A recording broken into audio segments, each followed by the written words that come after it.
And there's no doubt about that. It's the best villains are Joker and Harley Quinn.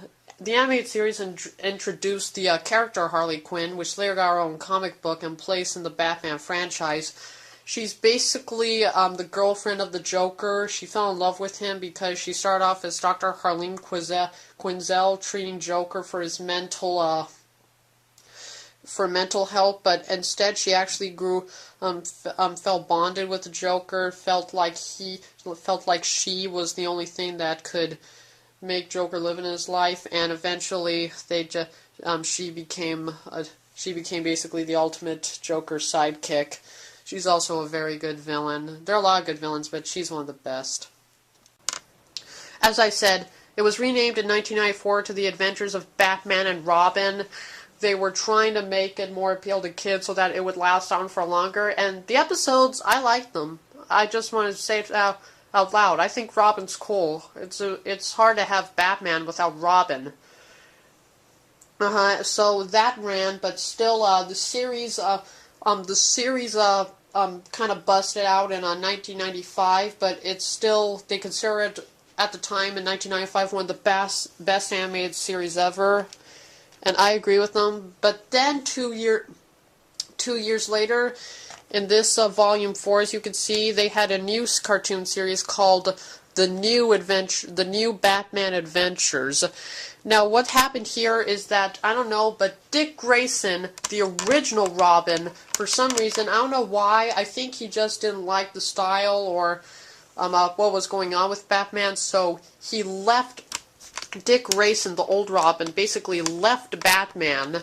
And I think that was, I don't know if it's true, but I think that's what started the New Batman Adventures. And then he separated to establish himself in another city by the name of a new superhero called Nightwing. Let me see if you can find Nightwing. Oh. That's Nightwing. Dick Grayson, definitely a good superhero. Then after that, there was a new Robin by the name of Tim Drake. This Robin was different. Although his costume was mostly identical to Dick Grayson's, it was just red and yellow, not red, yellow, and green. And he became Batman's new Robin, but then later it introduced another sidekick, Batgirl.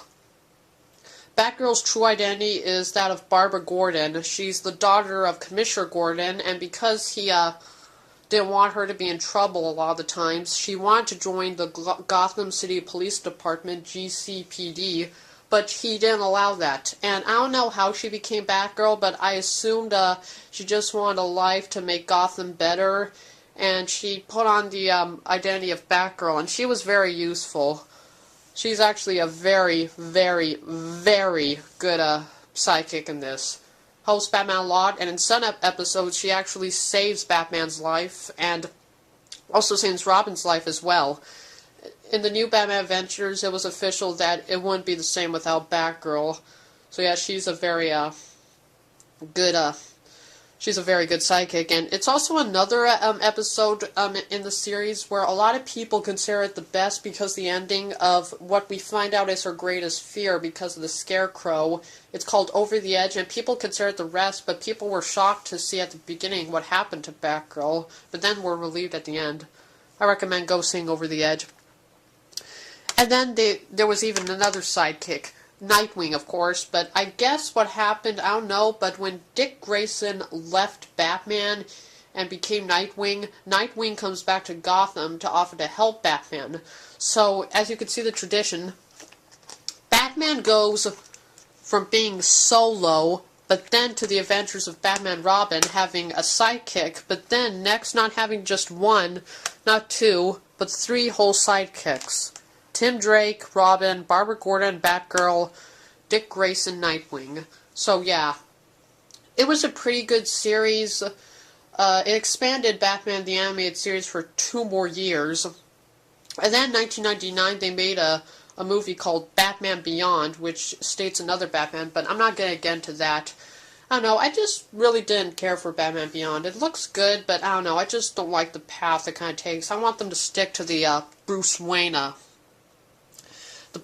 Batman. But yeah, the New Batman Adventures is pretty good, but if you watch Batman Beyond Return of the Joker, see the flashback to shows what happened to everybody during the original period of Batman. You'll be amazed. So yeah, that's basically the history of Batman the Animated Series. They have a new animated series called Batman the Brave and the Bold, but I saw clips from it, and I highly doubt it's better than the original Batman the Animated Series, because this is one of the best cartoon series ever. Period. One of the best, if not the best, actually. So yeah, dark, it's gritty, it's a great adaptation of Batman, and the complete animated series is not being produced anymore since it was a limited offer in 2008. Of course, now it's 2010, so... But you can still download and see some episodes from it on Amazon, and some even on YouTube. And let me tell you, if you're missing a lot, if you like Batman, and if you haven't seen this series, go and see it, because it's definitely a great series and a great adaptation of Batman. 5 out of 5, 10 out of 10, you name it. So this is my longest DVD update ever, probably because there's so much to talk about the animated series. I'll see all YouTubers later. Thanks for watching. Now I've got to clear my throat.